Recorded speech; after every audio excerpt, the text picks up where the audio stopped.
नमस्कार, बहुत बहुत स्वागत आपका मॉर्निंग स्पेशल में। मैं हूं आपके साथ पूजा राठौर शर्मा।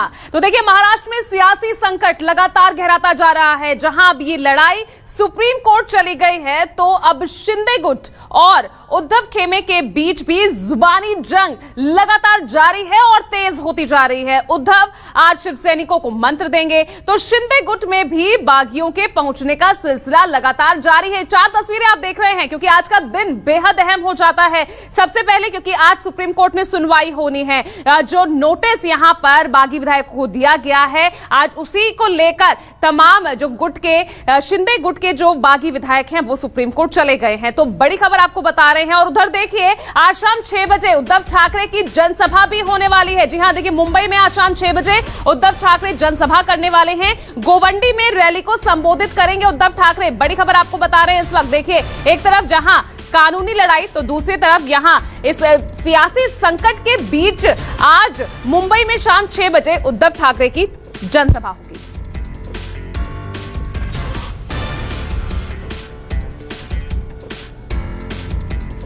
तो देखिए, महाराष्ट्र में लगातार सियासी संकट जारी है। एक तरफ राजनीतिक संकट, अब यहां पर सीधे सीधे ये लड़ाई कानूनी तौर पर अब सुप्रीम कोर्ट पहुंच गई है। और इस बीच गोवंडी में आज रैली को संबोधित करने वाले हैं शाम 6 बजे उद्धव ठाकरे।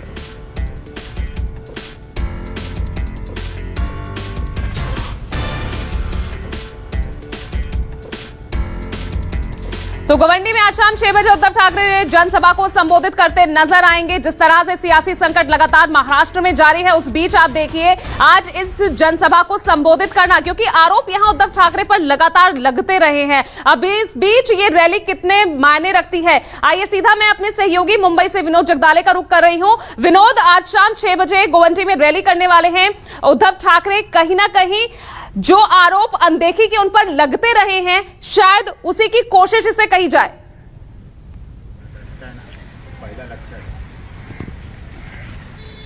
देखिए, जो आरोप लगाए गए हैं उद्धव ठाकरे पर शिंदे कैंप के द्वारा, आपको पता ही है, तीसरे ही दिन एक पत्र लिखा गया था। उस पत्र में कई आरोप लगाए कि मुख्यमंत्री मिलते नहीं, 2 साल से वो कभी मंत्रालय में गए नहीं, पार्टी के विधायकों को मिलने के लिए 1-1 साल का इंतजार करना पड़ता है, राज्य मंत्री को मिलने के लिए 6 महीने का इंतजार करना पड़ता है, और एनसीपी के मंत्रियों को ज्यादा फंड मिलता है, एनसीपी के विधायकों को, पूर्व विधायकों को भी ज्यादा फंड मिलता है, लेकिन मौजूदा शिवसेना के विधायकों को फंड नहीं मिलता। ऐसे तमाम कारण वहां पर गिनाए गए थे। अब इसी को ये आरोपों को झुटलाने के लिए और बची कुछ पार्टी जो है, पार्टी में जो पदाधिकारी है, उनमें जान फूंकने के लिए ये प्रयास उद्धव ठाकरे की तरफ से किया गया है। पिछले 3 से 4 दिनों से आपको पता ही होगा, शिवसेना की राष्ट्रीय कार्यकारिणी हुई, शिवसेना के जिला प्रमुखों को उद्धव ठाकरे ने संबोधित किया। आदित्य ठाकरे भी हर मुंबई के जो विभाग है, हर विभाग में जाकर हर विभाग का एक रैली वो कर रहे हैं और सबको ताकत के साथ कह रहे हैं कि शिवसेना इसके आगे जीतेगी, जो गए वो गद्दार थे, इस प्रकार की भाषा वहां पर की जा रही है। आज उद्धव ठाकरे की जो सभा है, तो वही दिखा रही है कि अब बीएमसी की सबसे बड़ी लड़ाई शिवसेना को लड़नी है। पिछले 28 से 30 साल से बीएमसी पर शिवसेना का एक छत्र राज है और वहां का केसरिया झंडा इस बार उतरना नहीं चाहिए, ये उद्धव ठाकरे ने ठान लिया है। और इसीलिए उद्धव ठाकरे लगातार मुंबई में हर जगह पर जाकर सभाओं को संबोधित करेंगे। आज ये पहली शुरुआत है, आने वाले दिनों में और कई जगह पर जाकर वो सभाएं करेंगे। आदित्य ठाकरे भी इस समय सभाएं कर रहे हैं, संजय राउत भी हर जनसभा को संबोधित कर रहे हैं। मुंबई के अलग अलग विभागों में जाके ये फिलहाल सभा कर रहे हैं और लगातार पार्टी को बनाए रखने के लिए, पार्टी में जान फूंकने के लिए, शिवसैनिकों में एक ताकत भरने के लिए ये सभाओं का आयोजन किया है।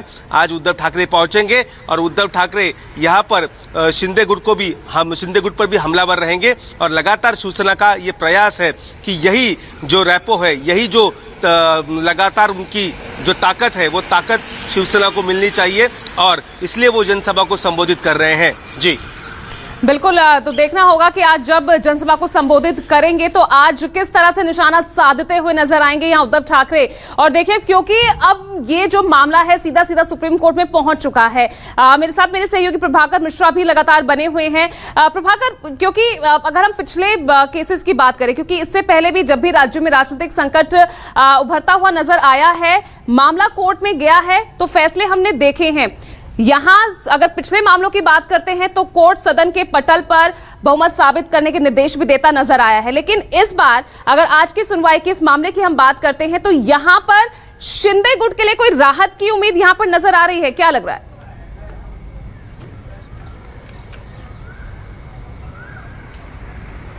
देखिए पूजा, ये केस जो है थोड़ा सा अभी एक तरफ से कहें कि एक स्टेज पहले का केस है। एसआर बोमई मामले में सुप्रीम कोर्ट ने कहा था कि अल्पमत और बहुमत का जो परीक्षण होना चाहिए है वो फ्लोर ऑफ द हाउस पे होना चाहिए, लेकिन यहाँ पर फिलहाल अभी मसला दूसरा है कि शिवसेना में विधायक दल का नेता जो है उस पर सवाल खड़ा किया गया, इसलिए कि विधायक दल का नेता चूंकि जो दो धड़ा बना उसमें से जो जिसमें बहुमत की संख्या है, जिसमें दावा 38 और 40 विधायकों का किया जा रहा है, एकनाथ शिंदे जिसके नेता थे उसे उनको हटा दिया गया। उस पार्टी का जो चीफ व्हिप था उसे हटा दिया गया। डिप्टी स्पीकर ने नया पार्टी का नेता नियुक्त कर दिया, उस डिप्टी स्पीकर ने नया चीफ व्हिप नियुक्त कर दिया और डिप्टी स्पीकर ने उसके बाद से डिफेमेशन इसका नोटिस एंटी डिफेक्शन लॉ के तहत नोटिस जारी कर दिया।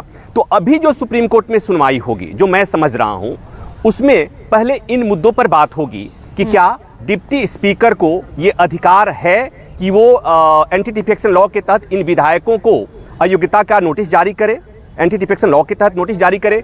और वो हुई तब जब उसके खिलाफ, जरवाल के खिलाफ खुद ही शिंदे ग्रुप ने उनको उनके पद से हटाने के लिए पहले से नोटिस जारी किया हुआ है। दूसरी बात, वो बार बार ये भी कह रहे हैं कि डिप्टी स्पीकर ने मनमाने ढंग से अजय चौधरी को पार्टी का नेता नियुक्त कर दिया। उनका ये भी है कि जिस तरह से चीफ व्हिप इन्होंने वो किया है, अपॉइंट किया है पहले वाले को हटाकर, ये भी गलत है। तो मेरे हिसाब से अभी सुनवाई जब होगी तो इसी मुद्दे पर होगी। हालांकि बात जब घूम फिर के आएगी तो यही बात होगी, चूंकि देश को इसमें रुचि है, महाराष्ट्र की रुचि इसमें है कि महाराष्ट्र की सरकार का क्या होगा, महागाड़ी गठबंधन वाली सरकार का क्या होगा, क्या उद्धव ठाकरे मुख्यमंत्री रहेंगे, या जिस तरह से पार्टी में दो धड़ा बना है, टूट हुई है, और वो भी टूट इस तरह से हुई है जैसे हमारे सहयोगी विनोद जगदाले बता रहे हैं कि जिस तरह से एक के बाद एक विधायकों की मुंबई से विधायकों की उड़ान लगातार गुवाहाटी हो रही है। हो सकता है कि आने वाले समय में कुछ और वक्त रह गया तो ये संख्या और बढ़ जाए, 55 में पता चला कि और भी लोग चले जाएं।